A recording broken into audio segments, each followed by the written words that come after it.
Hello Blizzard fans, this is FalconPaladin coming to you with yet another daily Blizzard upload. This is a game between VampyWorm and NeonDensity on Echo, the latter edition. Now again, this is part of a replay pack that VampyWorm sent me. Really appreciate it. Let's get into introducing the players. In the bottom right of Echo, the latter edition, we have the red Zerg player NeonDensity. Interesting name, I like it, representing nobody. And in the top left, we have the blue Protoss player. It is VampyWorm from Team Ascension. Again, Team Ascension being a great clan. I'm a really big fan of it. Some really great players out there. And I expect to see a good game here because, again, VampyWorm did take the time to send me these replays. He made sure to send me ones that are good. Although, I guess in fairness, that Archon mode one was a little bit overmatched. But in the end, it was still fun to see. Kind of good to see players work together to harass the dickens out of a Terran player. But did we go hatch first? Hatch first, into gas, into pool. These Zerg players in Legacy of the Void are gutsy, man. Look at this. Not even taking expansion yet. VampyWorm gonna go for that. Yep. Absolutely gonna go for that Adept opening. Very, very strong. It actually can't kill a Zerg, though. And I think, what is this? Spawning pool, early Evo chamber. I like this. We'll have to see what happens there. Anyway, Adepts really can't outright kill a Zerg player. I've never seen Adepts pretty much win a game. For the Protoss, I think maybe they're figuring that out. They're not really committing too much to it, especially because a lot of Lings can do a good surround on those Adepts and kill them before they do too much damage. Also, they can't really kill buildings all that effectively, and Queens do a lot of damage to them too. So, what are we doing? +1, okay, +1 armor before speed for these Lings. An interesting build. I don't think I've ever seen this before. I guess the extra armor, does that make them survive 3 attacks or 2 attacks? It takes 3 to kill them. From +1 armor plus 35, it's 23. I don't think it's enough. I don't think +1 armor means it takes 3 shots for an Adept to kill a Ling, but I can't see what else exactly NeonDensity is trying to do here. So, Well, we'll examine with me and we will see what happens. Going for the Observer as well as Robo Bay. Early Robo Bay, sub 4-minute Robo Bay. I love the crazy timings of Legacy of the Void. Probably going to see Disruptors. And now I know for sure getting +1 armor for Lings is not going to help you against Disruptors. I'm sorry, guys. Makes you a little bit more tanky, but not much more. Armor +1. I just don't know what this is for. I'm not sure if it's like a misplay or just something that our friend Neon is experimenting with here. Does have speed, though. So that's good. Speed Lings with +1 armor. No harassment whatsoever. This is wide open.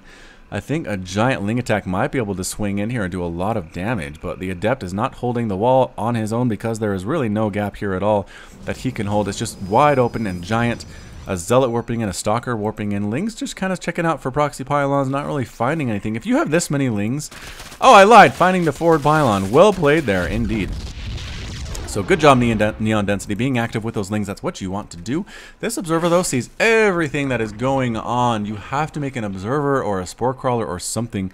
I have been more than once guilty of allowing an Observer to sit inside my base for literally no reason. Oh no, Disruptor drop. No, why? For no reason. And see everything that I'm doing, and then the Protoss player gets the exact composition that it needs to deal with this, whatever I'm doing, and I feel sad. So here comes the Disruptor drop. Purification Nova has been activated, gets right on in, but drones get pulled a little bit too late. 8 kills. Not as bad as we've seen yet, but 8 kills is a lot of worker kills here. It is now 32 workers to 51 for VampyWorm. That is not a good place to be for NeonDensity. Spire being put right here. Interesting place for it. The Lings want revenge. They say, alright, you're going to do this. Well, I'm going to do a huge Ling counterattack and revenge for my fallen drone friend and kill a single one of your Adepts. Probably try to deny this third base. If you're smart, go deny this third base. There you go, Neon.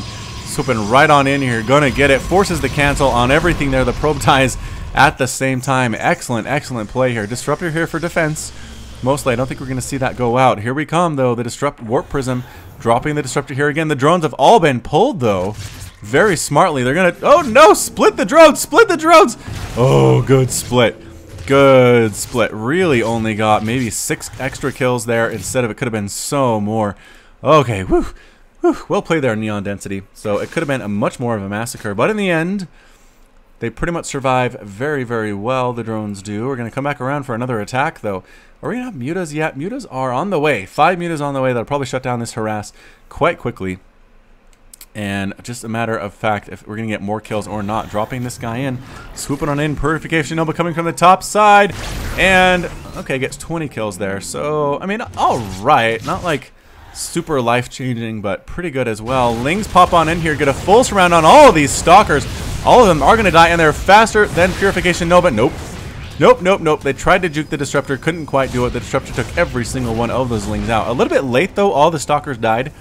So it is pretty much 3 base Zerg to 2 base Protoss. This base not quite finished yet. And are we chasing down that Warp Prism? I think we already got it. Yeah, Warp Prism is now dead, as well as that Disruptor. So the Muta's trying to swoop around. There's really not much for defense here at this natural. Is there anything that can actually shoot up? Yes, a single sentry, 2 sentries, 5 stalkers. I don't know where they are exactly, but throwing up cannons a little bit late, though. The Mutas are going to have free reign for a little bit to do what they want to do. And yes, swooping right on in, killing that cannon, killing the other cannon. Are we going to get a cancel on this one? No, and the third cannon goes down and is not actually canceled. Nope, it is not. One stalker comes up here and is joined by his friends. The Purification Nova does not affect air units. Photon Overcharge pops up, chases the Mutalisks away. Trying to get that Disruptor, but a little bit greedy. Back out there. 4 bases now for NeonDensity, being very smart about his macro, doing what he needs to do while harassing with the Mutas. Take that 4th base. That's what you want to do as a Zerg player. Probably needs a queen here as well. How many total queens are there? Only 3 queens on the board. There's not really a designated creep queen. It kind of explains this lackluster creep spread. Where is it? Okay, queen popping on over, injecting, boosh, there we go. And how many total queens? Still 3 queens. So this queen kind of playing double duty, injecting and throwing down creep tumors where she can. Hasn't taken this base yet. NeonDensity completely skips what is essentially the 3rd or the 4th base, depending on how you want to do it. Instead, taking a 4th base up here. I don't know if that's just to throw VampyWorm off or what. There's not a queen here injecting either. What is going? Where are the queens? What is happening here? They're just pretty much running around, like throwing down creep tumors and injecting all over the place. Is he using the method? So there's a method where you bind all of your queens to a hotkey and tell them to inject your hatcheries, but it can actually end up making your queens run around from hatchery to hatchery, injecting willy-nilly, instead of kind of staying next to one and being the designated creep queen for that hatch. So very interesting to see that. Disruptors here, again, don't do well against Mutalisks, but the Stalkers should be able to handle them. Big ol' Mutaflot coming up to this 3rd base. Probably going to wipe this out if they're not forced to return home instead. Spinecrawlers are here for defense, but not enough. All the Mutas do come home, doing a good job surrounding everything, focusing down the Disruptors. That's what you want to do. Well played as well. Running away, kind of bunching up together. More Stalkers being warped in. That is the answer for this giant Mutaball. The Spinecrawlers actually doing fairly well for themselves, taking down a sentry, but this is a lot of Stalkers. The Mutas trying to come in to do what they can. Purification Nova actually killing literally nothing and dying to the Spinecrawlers there. So, alright, interesting strategy by NeonDensity. I don't know exactly what they're doing, but so far it's keeping them alive, assuming we can kill this giant Stalker ball here. I don't know if that's going to happen, though, because they do have +2 attack. Really have... sorry, production tab out. No +3 on the way, but again, still dangerous on their own. We need Lings to deal with this. What are you doing, NeonDensity? You don't have the time to wait for those spines to finish. This Stalker Ball is pushing up now. Spore Crawler killing as well. Alright, that's it. Mutalisks come flying on in and then decide to fly away. You need to commit. Yeah, there we go. Committing to the backside. NeonDensity calls the GG. VampyWorm is victorious. And, okay, again, Disruptor drops. VampyWorm loves to do those. They are pretty darn good. I think that one Disruptor had 20 kills. Pretty much all drone kills there as well. It was 68 Harvesters to 55, though, for NeonDensity. Had a bunch of money in the bank. I think his inefficient injecting method really killed him here in the mid to late game. He didn't have enough larvae.